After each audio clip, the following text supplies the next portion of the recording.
கர்த்தருக்குள் பிரியமான சகோதர சகோதரிகளே, இயேசுவின் ஈடு இணையற்ற நாமத்திற்கு ஸ்தோத்திரம் உண்டாவதாக. உங்களுக்கு நன்றியும் உண்டாவதாக. இந்த அருமையான நாளினுடைய தலைப்பு என்னவென்றால், மறதியின் மகிமை. மறதியின் மகிமை. நெல்சன் மண்டேலா, உலக புகழ்பெற்ற சுதந்திர போராட்ட வீரர், 27 வருடமாக சிறைச்சாலையிலே அகப்பட்டு பிப்ரவரி 11ஆம் தேதி 1990 வருஷம் விடுதலை செய்யப்பட்டார். 27 வருஷ சிறைச்சாலை என்பது ஒரு சாதாரண செய்தி அல்ல. அந்த போராட்டத்திற்காக சவுத் ஆப்பிரிக்கா நாட்டை வெள்ளையரிடத்திலிருந்து காப்பாற்றத்தக்கதாக, சுதந்திரத்தை எல்லோரும் கொடுக்கத்தக்கதாக அவர் போராடின போராட்டம் அநேக புத்தகங்களிலே எழுதப்பட்டிருக்கிறது. அது நிமித்தமாக 27 வருடம் சிறைச்சாலையிலே இருந்தார். அந்த 27 வருஷத்திலே சிறைச்சாலையிலே அநேக கைத்தொழில்களை அவர் கற்றுக்கொண்டார். அதிலே குறிப்பிடத்தக்க ஒரு கைத்தொழில் என்னவென்றால் செருப்பு தைப்பது, ஷூ தைப்பது போன்ற கைத்தொழில்கள். அந்த 27 வருட சிறைச்சாலை முடிந்தவுடனே, அந்த பிப்ரவரி 11ஆம் தேதி 1990 வருஷம் அவர் அந்த சிறைச்சாலையின் மத்திய கதவை விட்டு வெளியே வரும் பொழுது நிருபர்கள் கூடி வந்து அவரிடத்திலே அநேக கேள்விகளை கேட்டார்கள். அதுல ஒரு கேள்வி என்ன கேட்டார்கள் என்றால், நீங்கள் 27 வருடம் இந்த சிறைச்சாலையில் இருந்து வெளியே வருகிறீர்களே, என்னத்தை கொண்டு வருகிறீர்கள் என்று கேட்டார். அதற்கு அவர், நான் கொண்டு வரவில்லை, விட்டு வருகிறேன் என்று. என்னத்தை விட்டு வருகிறீர்கள் என்றால், என்னுடைய கசப்பை, என்னுடைய அவமானத்தை, அவமரியாதையை, எத்தனையோ நேரங்களிலே எனக்கு ஏற்பட்ட இன்னல்களை, அநேக அதிகாரிகள் என்னை அடித்த அடிகளை, மிதித்த மிதிகளை, இந்த இடத்திலேயே நான் மறந்து விட்டு விட்டு வருகிறேன். ஒருவேளை அதையும் என்னோடு கூட நான் விடுதலை என்கிற பெயரிலே கொண்டு போனேனானால் நான் விடுதலை ஆகினவனாக இல்லை, மாறாக இன்னமும் 27 வருஷம் அல்ல, தொடர்ந்து இன்னமும் சிறைக்குள்ளாகத்தான் இருப்பேன். ஆகவே எல்லா அனுபவங்களையும், எல்லா இன்னல்களையும், எல்லா துன்பங்களையும், எல்லா அவலட்சணமான அனுபவங்களையும் நான் இங்கே மறந்து வைத்து விட்டு தான் நான் போகிறேன் என்றார். அவருடைய கையிலே ஒரு ஷூ இருந்தது. இது என்ன? என்னுடைய நண்பனுக்காக நானே என் கையால் செய்த அணிகலன் அல்லது ஷூஸ். யார் அவர்? அப்பொழுது அந்த சிறைச்சாலை அதிகாரியின் பெயரை சொல்லுகிறார். அதிர்ந்து போனார்கள். வேன் ரென்சபர்க். யார் இவர்? இவரை போன்ற ஒரு கொடுமையான அதிகாரி அந்த சிறைச்சாலை சரித்திரம் கண்டதில்லை. இவரை போன்று கொடூரமான கோபக்காரமான அதிகாரியை அந்த சிறைச்சாலை இதுவரை சந்தித்ததில்லை. அதுவும் நெல்சன் மண்டேலா என்ற உடனே அவருக்கு எங்கிருந்துதான் எரிச்சல் வருமோ, எங்கு இருந்துதான் கசப்பான சிந்தனைகள் வருமோ, எப்பொழுது அவரை மிதிக்கலாம் என்று கங்கணம் கட்டி காத்து கொண்டு காரணத்திற்காக எதிர்பார்த்து கொண்டிருந்த ஒரு அதிகாரி தான் இந்த வேன்ஸ் ரசம்பர்க். அவர் சொல்றாரு, அவருக்காக தான் இந்த ஷூவை நான் எடுத்துட்டு போறேன். அவருக்கா? இதுவரைக்கும் உங்கள்கிட்ட ஒரு இனிமையா கூட அவர் பேசின செய்தி எங்களுக்கு வந்து சேரவில்லையே. அப்படி இருக்கும் பொழுது எப்படி அவருடைய அளவு உங்களுக்கு தெரிந்தது? எப்படி சரியாக இந்த ஷூவை நீங்கள் செய்து கொண்டு போகிறீர்கள் என்ற உடனே அவர் தன்னுடைய பையை திறந்து ஒரு பனியனை எடுத்து காட்டினார். அதிலே அந்த வேன்ஸ் ரென்சம்பர்க் மண்டேலா நெஞ்சிலை எட்டி உதைத்த அந்த ஷூனுடைய பதிவு அதுல இருந்தது. அந்த மண் பதிவு, அதை வைத்து, அந்த அளவை வைத்து இவர் ஷூ செய்திருக்கிறார். அதிர்ந்து போனார்கள். இப்படிப்பட்ட ஒரு நல்ல உள்ளம் கொண்ட ஒரு மனிதர் இருக்கிறாரா என்று. அப்பொழுது மீண்டும் கேட்டார்கள், முதலாவது யாரை சந்திக்க விரும்புகிறீர்கள் என்ற உடனே அவர் சொன்னார், என்னை எட்டி உதைத்த வேன் ரன்சம்பர்கை நான் சந்திக்க இருக்கிறேன். காரணம், இந்த பொருளை அவருக்கு கொடுக்க போகிறேன். அவர் எதிரி அல்லவா உங்களுக்கு? இல்லை, அவர் என்னுடைய நண்பன். காரணம், என்னுடைய கசப்புகளை, என்மேல் அவர் ஏற்படுத்தின அவமானங்களை, தேவையற்ற குற்றச்சாட்டுகளை, என்னை அடித்த அடிகளை எல்லாம் நான் மறந்து போனேன். ஆகவே சுதந்திர பறவையாக நான் இந்த சிறைச்சாலையிலிருந்து விடுதலையாகி போகிறேன் என்று அவர் சொன்னார்.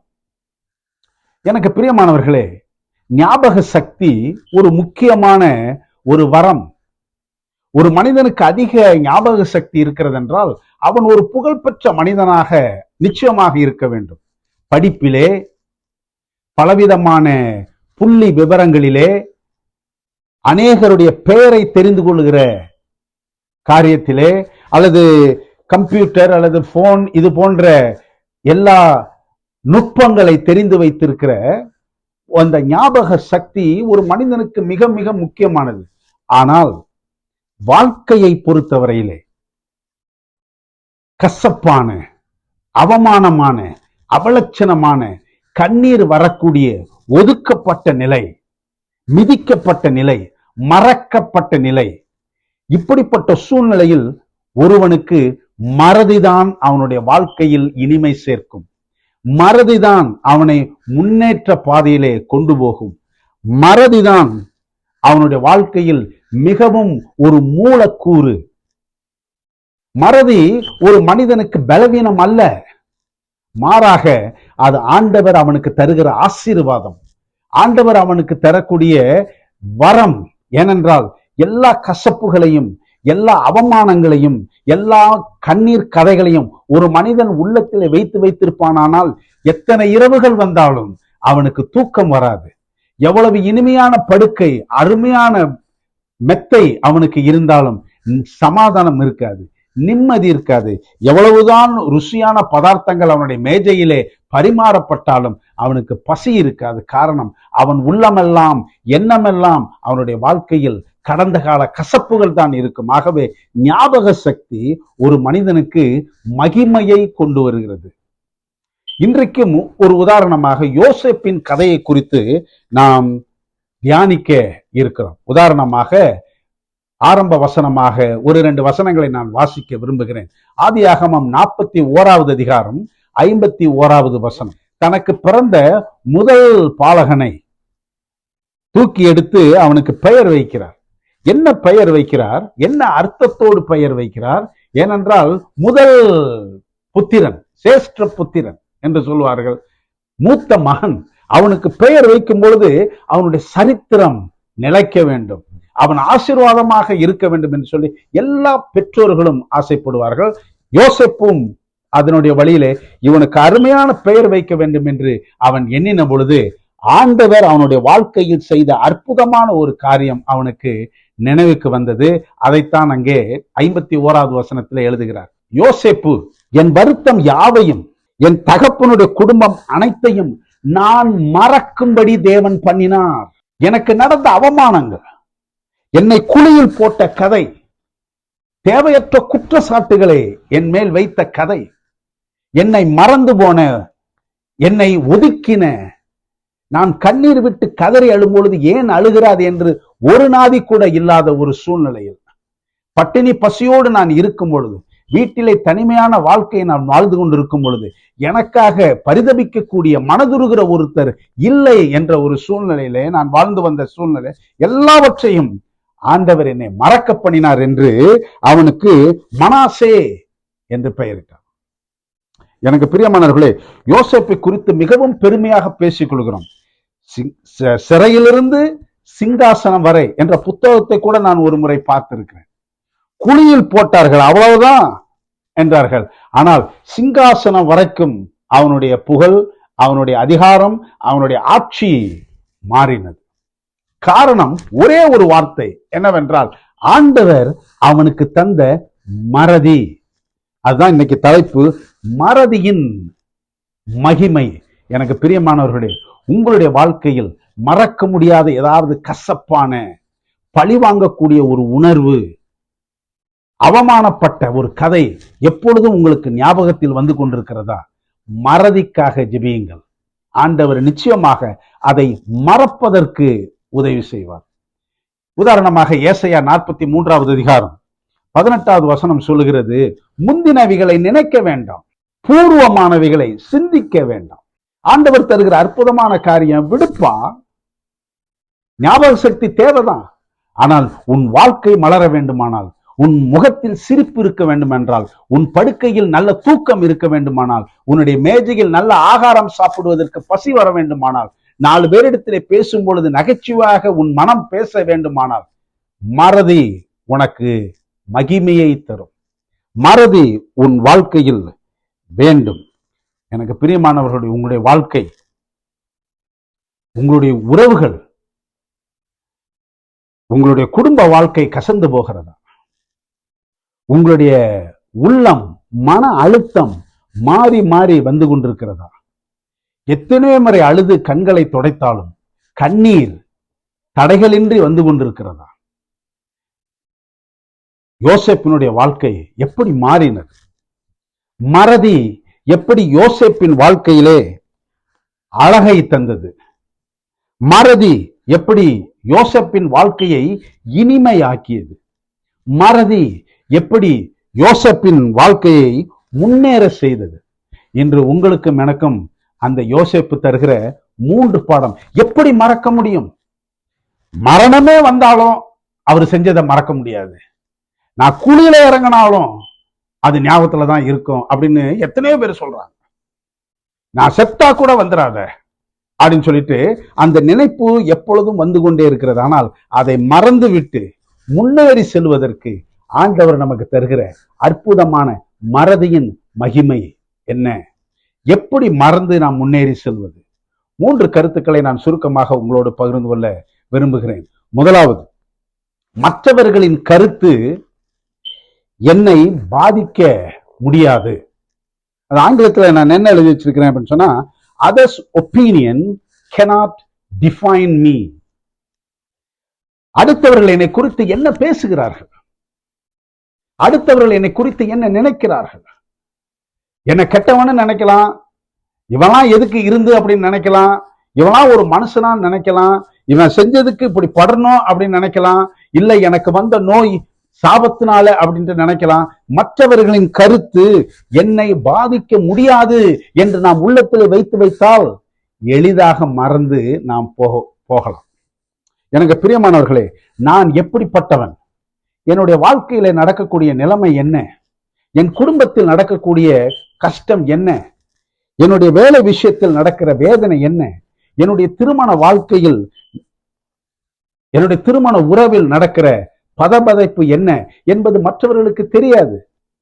என் உள்ளத்தில் இருக்கக்கூடிய துக்கம், என் உள்ளத்தில் இருக்கக்கூடிய அவமானம், என் வாழ்க்கையில் இருக்கக்கூடிய கசப்பு எல்லாம் எனக்குத்தான் தெரியும். அடுத்தவர்கள் பார்க்கிறதற்கு பலவிதமான விமர்சனங்களை கொடுக்கலாம், ஆனால் எனக்குத்தான் தெரியும். ஆகவே எனக்கு பிரியமானவர்களே, முதலாவது யோசேப்பு கற்றுத்தருகிற பாடம் என்ன அப்படின்னு சொன்னா, அடுத்தவர்களுடைய கருத்து என்னை பாதிக்க முடியாது. others opinion cannot define me.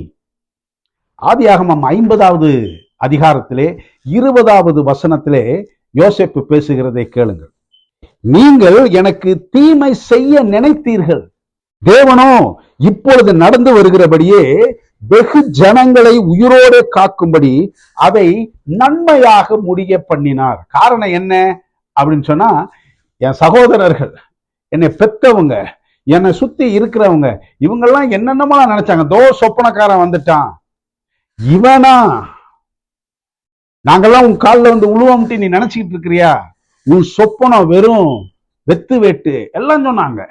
ஆனால் ஒரு கருத்து கூட, ஒரு விமர்சனம் கூட, ஒரு புறங்கூறுதல் கூட, ஒரு கோப கணைகள் கூட யோசேப்பை தாக்கவில்லை. காரணம், அவர் என்ன நினைச்சாரு, என் வாழ்க்கை எனக்கு தெரியும், என் துன்பம் எனக்கு தெரியும், என்னுடைய கஷ்டம் எனக்கு தெரியும், மற்றவங்களுக்கு தெரியாது.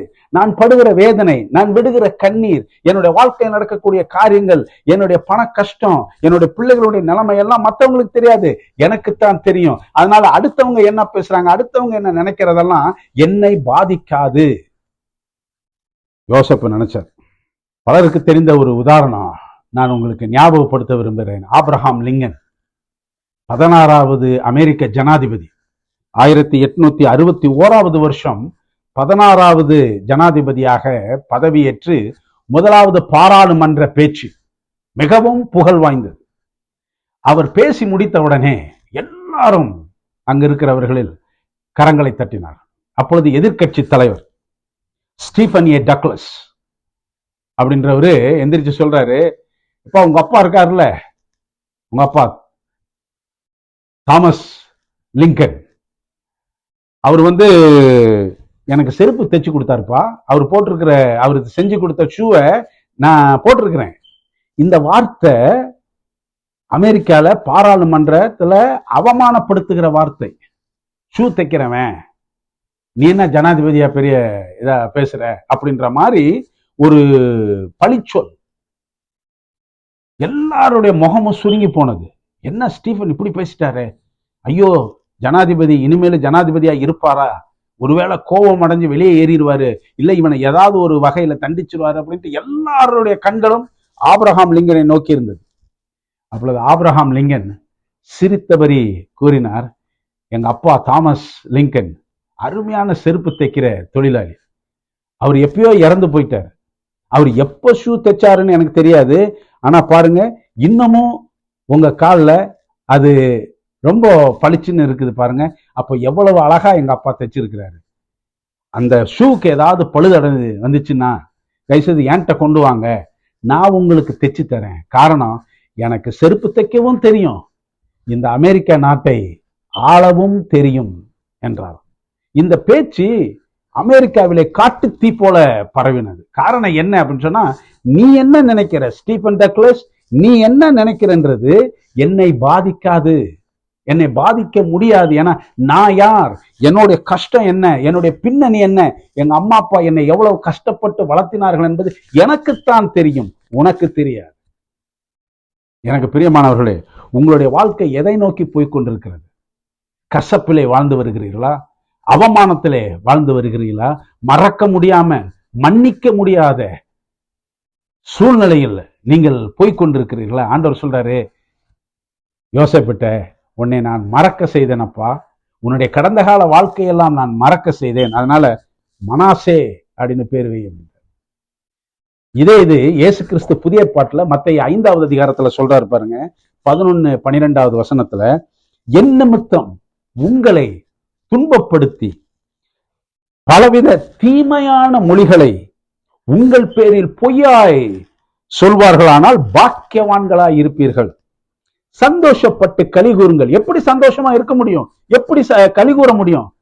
பின்னானவைகளை மறந்தாத்தான், கசப்பான அனுபவங்களை மறந்தாத்தான். ஞாபக சக்தி நல்லது, ஆனால் வாழ்க்கையில் சில காரியங்களை நீங்கள் மறந்தே ஆக வேண்டும்.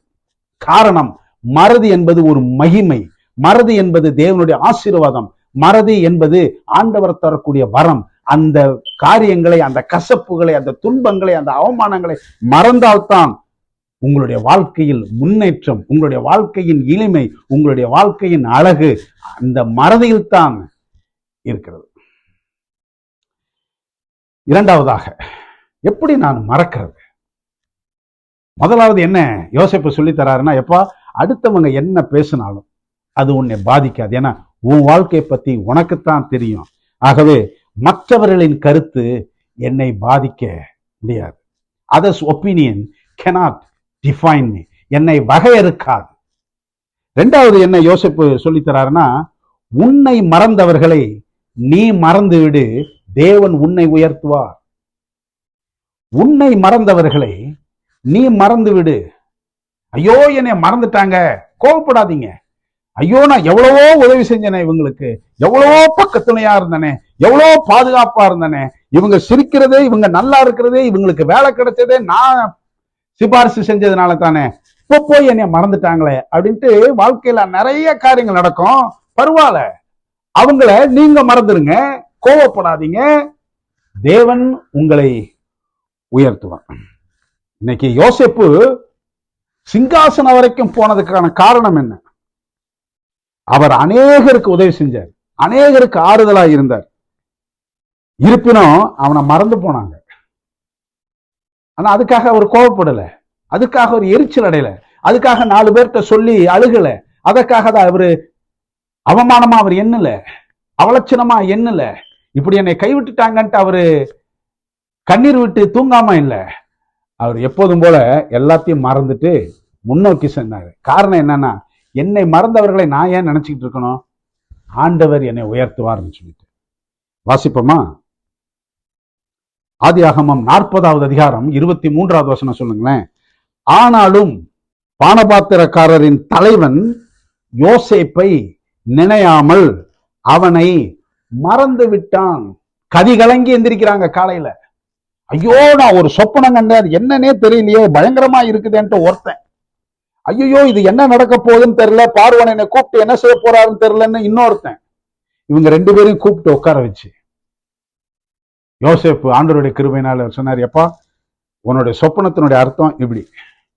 இன்னொருத்தன் சொன்னாரு, உனக்கு குட் நியூஸ் இருக்குப்பா, நீ சொப்பனம் கண்டது இது சாதாரணம் இல்ல, கடவுள் உன்னுடைய கண்ணீரை கண்டார், கடவுள் உன்னுடைய துன்பத்தை கண்டார், கடவுள் நீ படுகிற அவஸ்தையை கண்டார். உனக்கு விடுதலை சீக்கிரம் வரும், உனக்கு ப்ரொமோஷன் வரும், உனக்கு உனக்கு வேலை உயர்வு கிடைக்கும், கவலைப்படாத அப்படின்னாரு.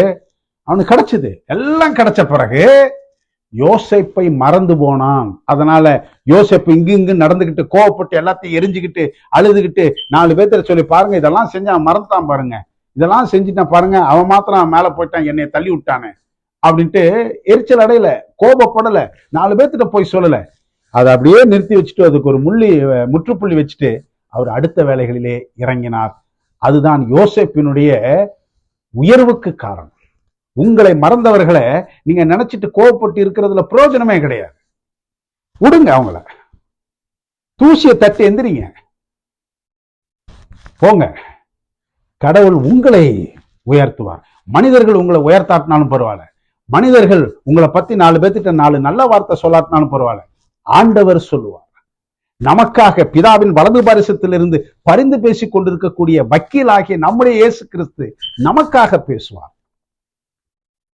எசையா 43வது அதிகாரம் 18-19வது வசனம் சொல்லுகிறது, முந்தினவைகளை நினைக்க வேண்டாம், பூர்வமானவைகளை சிந்திக்க வேண்டாம், இதோ நான் புதிய காரியத்தை செய்கிறேன், இப்பொழுதே அது தோன்றும், நீங்கள் அதை அறியீர்களா? நான் வனாந்திரத்திலே வழியையும் அவாந்திர வழியிலே ஆறுகளையும் உண்டாக்குவேன். கவலைப்படாதீங்க, அவங்க மறந்து போனா போகட்டும், ஆண்டவர் புதிய பாதையை உங்களுக்காக வகுக்கிறார். உங்களை தள்ளி விடுறவங்க போகட்டும், ஆனா அணைக்கிற ஆண்டவர் ஒருவர் இருக்கிறார். உங்களை எட்டி உதைக்கிற எத்தனையோ பேர் இருக்கலாம், ஆனா ஆண்டவர் சிலுவையை சுமந்த கைகள் உங்களை தாங்குவதற்கு அவர் இருக்கிறார்.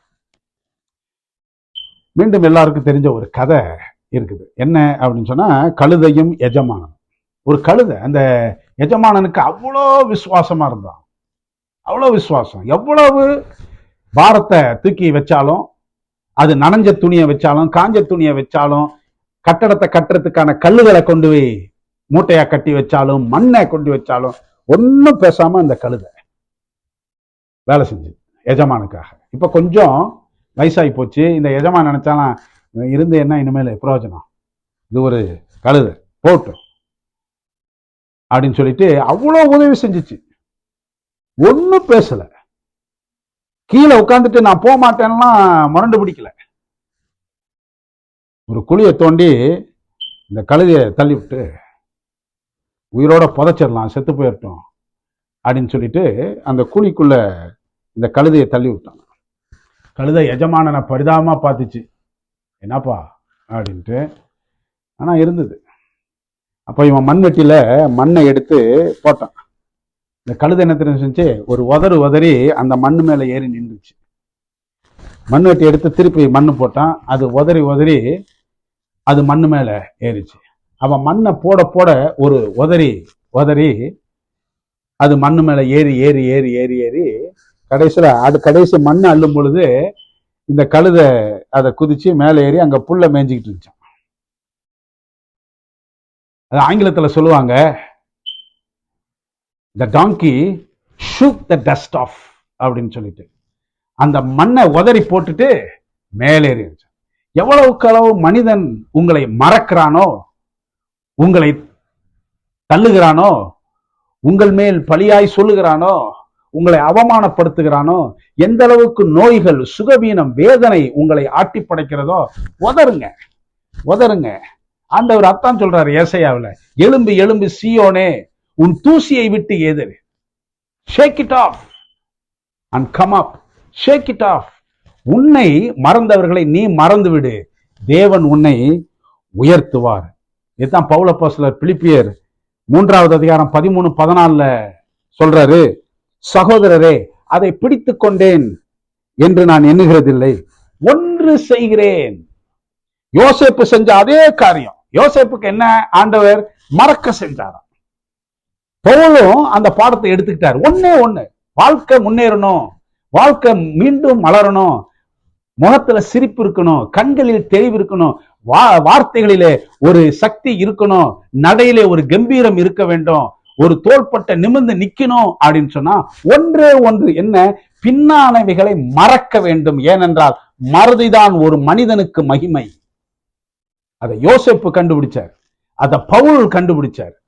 ஒன்று செய்வேன், பின்னானவைகளை மறந்து முன்னானவைகளை நாடி கிறிஸ்து இயேசுவுக்கு தேவன் அழைத்த பரம அழைப்பின் பந்தய பொருளுக்காக லக்கை நோக்கி தொடர்கிறேன்.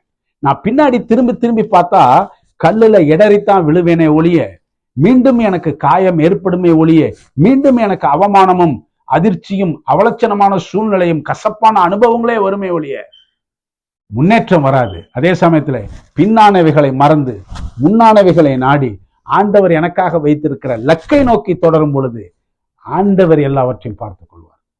உங்களை மறந்தவர்களை நீங்கள் மறந்து விடுங்கள், ஆண்டவர் உங்களை உயர்த்துவார். முதலாவது நாம் என்ன பார்த்தோம் அப்படின்னு சொன்னா, மற்றவர்களுடைய கருத்து என்னை பாதிக்க முடியாது. இரண்டாவது என்ன யோசேப்பு நமக்கு தருகிற பாடம் அப்படின்னு சொன்னா, உன்னை மறந்தவர்களை நீ மறந்து விடு, தேவன் உன்னை உயர்த்துவார். மூன்றாவது, கசப்பானதை மறந்து முன்னேறி போக யோசேப்பு கற்றுத்தரக்கூடிய மூன்றாவது பாடம் என்ன அப்படின்னு சொன்னா, எதிர்கால ஆசீர்வாதத்திற்காக நிகழ்கால கசப்புகளை மறந்து விடு. எதிர்காலத்தில் ஆண்டவர் உனக்காக வெளிச்சமான உலகத்தை வைத்திருக்கிறார், பிரகாசமான வாழ்க்கையை வைத்திருக்கிறார். அதற்காக இந்த இருளான, இந்த கசப்பான, அவமானமான, வேதனை தரக்கூடிய எல்லா நிகழ்கால காரியங்களை, கடந்த கால காரியங்களை மறந்துரு. மறந்தாதான் இந்த எதிர்கால வெளிச்சம், அந்த பிரகாசம், அந்த தெளிவு, அந்த ஆசீர்வாதம், அந்த நம்பிக்கை, அந்த சிரிப்பு, அந்த தூக்கம், அந்த பசி, நட்பு, சக்தி வாய்ந்த உறவு உங்களுக்கு நிலைக்கும். மறதி ஒரு மகிமை என்று எண்ணாமல், மறதி சாபம் இல்லை என்று எண்ணி ஆண்டவருடைய சமூகத்தில் அது தேவன் எனக்கு தருகிற ஆசீர்வாதம். மறதி ஒரு சாபம் அல்ல, மறதி ஒரு பலவீனம் அல்ல, அது ஆண்டவர் எனக்கு தரக்கூடிய வல்லமையான வரம் என்று நினைத்து போவோமானால் நிச்சயமாக இயேசுவின் நாமத்தினாலே பரிசுத்த ஆவியானவருடைய பலத்தோடு சொல்கிறேன், உங்களுடைய வாழ்க்கை நிலைக்கும். உங்களுடைய முகத்திலே ஒரு புன்சிரிப்பு எப்பொழுதும் இருக்கும். தூங்கும் பொழுது ஆழ்ந்த நிம்மதியான உறக்கத்தை ஆண்டவர் தருவார். யோசேப்பினுடைய வாழ்க்கை எடுத்து கொண்டோமானால் அவனுடைய வாழ்க்கை வெற்றி பெற்றது. ஆதியாகம புத்தகத்தினுடைய கடைசி கதாபாத்திரமே யோசேப்பு தான். அந்த அளவுக்கு ஆண்டவர் அவனை குழியில் இருந்து, சிறையில் இருந்து சிங்காசனத்திற்கு உயர்த்தினதற்கு காரணம் என்ன அப்படின்னா, அவன் வெறுக்கப்பட்டான், உண்மை. அவன் மறக்கப்பட்டான், உண்மை. அவன் விற்கப்பட்டான், உண்மை. அவன் மறந்து, அவன் ஒதுக்கப்பட்டு, அவன் தள்ளப்பட்டு, குற்றம் சாட்டப்பட்டு போனான். ஆனாலும் மறதி என்கிற ஒரே வார்த்தை அவனுடைய வாழ்க்கையை மாற்றி. காரணம் என்னன்னா, அவன் கடந்த காலத்தையே நினைச்சு, ஐயோ என்னை குழியில போட்டாங்களே, பாத்துக்கிறாங்க வந்தா, அப்படி சொல்லல. ஐயோ அந்த அம்மா என்னை தப்பா என்னைய புருஷன்ட்ட சொல்லி அவனை கொண்டு போய் ஜெயில போட்டாங்களே, இந்த வந்துட்டேன், இப்போ நான் பிரைம் மினிஸ்டர், நான் பாத்துக்கிறேன், அந்த அம்மாவை கூட்டிட்டு வாங்க, கொண்டு சிரச்சேதம் சொல்லல. யோசேப்பினுடைய வெற்றிக்கு ஒரே ஒரு ஆயுதம் எதுன்னு சொன்னா, அவன் மறக்க பழகி கொண்டான். ஆண்டவர் அவனை மறக்க வைத்தார். உங்களுடைய வாழ்க்கையில, என்னுடைய வாழ்க்கையில மறதி ஒரு சாபம் அல்ல, அது ஆசீர்வாதம். ஆதியாகமம் 39வது அதிகாரத்துல பாருங்களேன். இவ்வளவு நடந்தாலும் யோசேப்பு மேல மேல மேல மேல போறதுக்கான காரணம் என்ன அப்படின்னு சொல்லிட்டு ஆதியாகமம் 39 2வது வசனம், 21வது வசனம், 23வது வசனம், ஒரே அதிகாரத்துல 3 வசனம் பாருங்க, வாசிக்கிறேன். கர்த்தர் யோசேப்போடே இருந்தார். என்ன செஞ்சார்? இருந்துட்டு மறக்க வச்சார். மறந்துருப்பா, விட்டுருப்பா, மறந்துரு, விட்டுரு, வேண்டாம், அழாத. ஐயோ குழியில போட்டாங்களே, விட்டுரு விட்டுரு. ஐயோ என்னை போய் பாருங்களேன், இவ்வளவு காசுக்கு வித்துட்டாங்களே, விட்டுரு, மறந்துரு. கர்த்தர் யோசேப்போடு இருந்து ஒவ்வொரு கசப்பான காரியத்தையும் மறக்க வச்சார். அதனாலதான் மூத்த மகனுக்கு மனாசே என்று. அதுக்கு என்ன அப்படின்னு சொன்னா, ஆண்டவர் கசப்பான காரியங்களை மறக்க செய்தார் அப்படின்னு சொல்லிட்டு வசனம் சொல்லுது. 2வது வசனம் 39வது அதிகாரத்துல, கர்த்தர் யோசேப்போடு இருந்தார், அவன் காரிய சித்தி உள்ளவனானான், அவன் எகிப்தியனாகிய தன் எஜமானுடைய வீட்டிலே இருந்தான். 21வது வசனம் பாருங்களேன். கர்த்தரோ யோசேப்போடே இருந்து அவன் மேல் கிருபை வைத்து சிறைச்சாலை தலைவனுடைய தயவு அவனுக்கு கிடைக்கும்படி செய்தார். அடுத்த வசனம் பாருங்களேன். கர்த்தர் அவனோடே இருந்தபடினால் அவன் எதை செய்தானோ அதை கர்த்தர் வாய்க்க பண்ணினபடினால் அவன் வசமாய் இருந்த யாதொன்றையும் குறித்து சிறைச்சாலை தலைவன் விசாரிக்கவில்லை. ஏன் தெரியுங்களா? யார பத்தியும் குற்றம் சொல்ல, யார பத்தியும் கோமா பேசல. ஐயோ இப்படி பண்ணிட்டாங்களே, அவமானப்படுத்திட்டாங்களே, என்னை அடிச்சுட்டாங்களே, என்னை வேதனைப்படுத்திட்டாங்களே, என்னை புண்படுத்திட்டாங்களே, ஒண்ணுமே சொல்ல. அதனால ஆண்டவர் அவன் தொட்டதெல்லாம் தோங்குன்ற மாதிரி, அவன் தொட்டதெல்லாம் பொன்னாகிற மாதிரி எல்லாத்தையும் ஆண்டவர். அந்த சிறைச்சாலை அதிகாரி ஒரு காரியத்தை கூட யோசேப்பு கிட்ட, என்னப்பா இப்படி செஞ்சுட்டாமே, அப்படி செஞ்சுட்டாமே, கர்த்தர் அவனோடு கூட இருந்தார். காரணம் என்னன்னா, மறதி ஒரு மனிதனுடைய மகிமை என்று யோசேப்பு, பவுல் இவங்கெல்லாம் நினைச்சாங்க. அதைத்தான் மோசையும் நினைச்சார். என்ன நினைச்சாருன்னா, எதிர்கால ஆசீர்வாதத்திற்காக தற்கால காரியங்களை மறந்துரு அப்படின்ட்டு. எபிரேயர் 11வது அதிகாரத்துல மோசே சொல்றாரு பாருங்க, இனிவரும் பலன் மேல் நோக்கமாயிருந்து எகிப்தில் உள்ள பொக்கிஷங்களிலும் கிறிஸ்துவின் நிமித்தம் வரும் நிந்தையை அதிக பாக்கியம் என்று எண்ணினான். இனிவரும் நல்ல காலத்திற்காக இப்பொழுது இருக்கிற துன்பத்தை தூக்கி வச்சுட்டார். பரவாயில்ல, விடுங்க. எனக்கு பிரியமானவர்களே, உங்களுக்கு மறதி இருக்குமானால் ஆண்டவருக்கு ஸ்தோத்திரம்னு சொல்லுங்க. உங்களை மறந்தவர்களை நீங்க மறந்துட்டீங்கன்னு வச்சுங்களேன், ஆண்டவரே என்னை நீர் தான் மறக்க பண்ணினீர்னு சொல்லுங்க. இந்த கசப்பான காரியங்கள் மீண்டும் மீண்டும் வந்துச்சுன்னா, இதை செஞ்ச யாராக இருந்தாலும் அவங்களை என்னை தொடக்கூட முடியாது. ஏன்னா என் வாழ்க்கையில் நடக்கக்கூடிய காரியங்கள் எல்லாம் எனக்குத்தான் தெரியும், அடுத்தவருடைய கருத்தை என்னை பாதிக்காது அப்படின்ட்டு ஒரு முடிவெடுங்க. ஆண்டவர் உங்களை உயர்த்துவார், ஆண்டவர் உங்களோடு கூட இருப்பார். என் வாழ்க்கையில நடந்த ஒரு சம்பவத்தை நான் உங்களுக்கு சொல்றேன். இங்கிலாந்து நாட்டுக்கு முத நான் வரேன். இப்போ ஒருத்தர் ஊர்ல இந்தியாவில் நான் உங்களுக்கெல்லாம் பாஸ்டா இருந்ததுனால அவர் கூட்டிட்டு போய் ஒரு சர்ச்சில், இவர் பேரு பாஸ்டர் மெல்கி, நல்லா பேசுவாரு, நீங்க ஒரு வாய்ப்பு கொடுங்க அப்படின்னா. இவர் யாரு, பிரசங்கம் பண்ணுவாரா? நீங்க என்ன செய்யுங்க, முதல்ல ஒரு 2 நிமிஷம் ஏதாவது எடுங்க, உங்களை பார்த்துட்டு அதுக்கப்புறம் நாங்கள் முடிவு பண்றோம் கொடுக்கறதா வேணாமான்ட்டு. ஆனா இப்போ இவர் பார்த்தா இவர் பேசுற மாதிரி எங்களுக்கு தெரியல அப்படின்னு எங்களை அனுப்பிச்சு விட்டார். பரவாயில்ல, நான் சொன்னேன், எதுக்குங்க என்கிட்ட சொல்லிட்டு போயிருக்க வேண்டியதானே, நீங்க திடீர்னு அப்படி சொன்னீங்களே. அதனால ஒன்றும் இல்லை, என்னை அழைத்தவர் உண்மையுள்ளவர் அப்படின்ட்டு சொல்லிட்டேன் நான். அது அவமானமாகவோ, ஐயோ அவங்களுக்கு என்ன தெரியும் நம்மளை பத்தி, அவங்களுடைய கருத்து என்னை பாதிக்கல. அவங்க என்னைய போயிட்டு வாங்கன்னு சொன்னப்போ கூட கெட் அவுட் அப்படின்ற வார்த்தை எனக்கு அப்படிலாம் ஒலிக்கல. பரவாயில்ல, கடவுள் வழி நடத்துவாரு.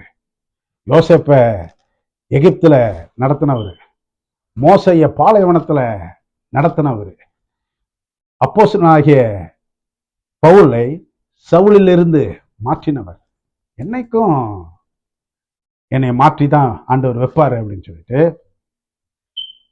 கொஞ்ச நாள்ல பாஸ்ட் வேலையை இங்கே ஆரம்பிச்சேன். ஒரு 7 வருஷத்துக்கு பிற்பாடு எனக்கு பிரசிடென்ட் இருந்து ஒரு கடிதம் வந்துச்சு.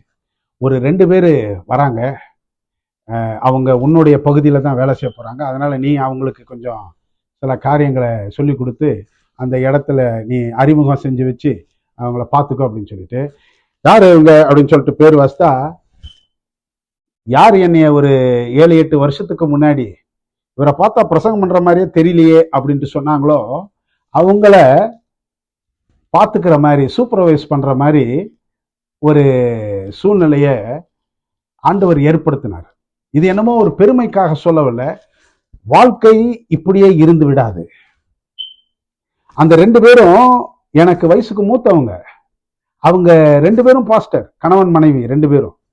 அவங்க ரிட்டையர்ட் ஆகும் பொழுது அவங்களுக்கு கடைசியா யாரு ஜெபம் பண்ணணும்னு சொல்லும் பொழுது, ஃபர்ஸ்ட் மில்க் நீங்க ஜெபம் பண்ணுங்க அப்படின்னாங்க. அதிர்ந்து போனேன். ஆனா அவங்களுக்கு அவ்வளோ பிரியம் என் மேல. காரணம் என்னன்னா, இப்படி நான் ஒரு காலத்துல இவங்க சொன்னாங்க அப்படின்ட்டு ஒரு நிமிஷம் கூட நானும் சரிதான் அவங்களும் சரிதான் பேச்சே கிடையாது, நினைப்பே கிடையாது. எனக்கு பிரியமானவர்களே, உங்களுடைய எதிர்காலம் சந்தோஷமாக இருக்க வேண்டுமானால் இன்றைக்கு உங்களுடைய கசப்பான காரியங்களை மறந்து விடுங்க. ஏன்னா மறதிதான் உங்களுடைய வாழ்க்கையை மகிமைப்படுத்தும். மறதிதான் உங்களுடைய வாழ்க்கையில் மகிழ்ச்சியை கொண்டு வரும். மறதிதான் உங்களுடைய வாழ்க்கையில் முன்னேற்றத்தை கொண்டு வரும். மறதிதான் உங்களுடைய வாழ்க்கையில் இனிமையை சேர்க்கும். மறதிதான் உங்களுடைய வாழ்க்கையை அழகுபடுத்தும். எங்கள் அன்புள்ள ஆண்டவரே, எத்தனையோ கசப்பான காரியங்கள், அவமானமான காரியங்கள், இக்கட்டான காரியங்கள், சுகவீனங்கள், பலவீனங்கள், நடுத்தெருவுக்கு வந்துவிடக்கூடிய சூழ்நிலையில் தள்ளப்பட்ட சூழ்நிலை, இவைகளெல்லாம் எப்பொழுதும் எங்களுடைய கண்களுக்கு முன்பதாக வருகிறது. பேசின பேச்சுக்கள் எங்களுடைய காதுகளில் இன்னமும் ரிங்காரித்துக் கொண்டிருக்கிறது. ஆண்டவரே, இதை மறப்பதற்கு நீர் உதவி செய்யும். யோசேப்புக்கு மறக்க செய்த ஆண்டவர், மோசேக்கு கசப்பான காரியங்களை மறக்க செய்த ஆண்டவர், பவுலுக்கு மறதியை கொண்டு வந்த ஆண்டவர், எங்களுக்கும் மறதியை தாரும். இயேசுவின் நாமத்தில் ஜெபிக்கிறோம் ஜீவனுள்ள பிதாவே, ஆமென். ஆண்டவர் உங்களை ஆசீர்வதிப்பாராக. ஆமென்.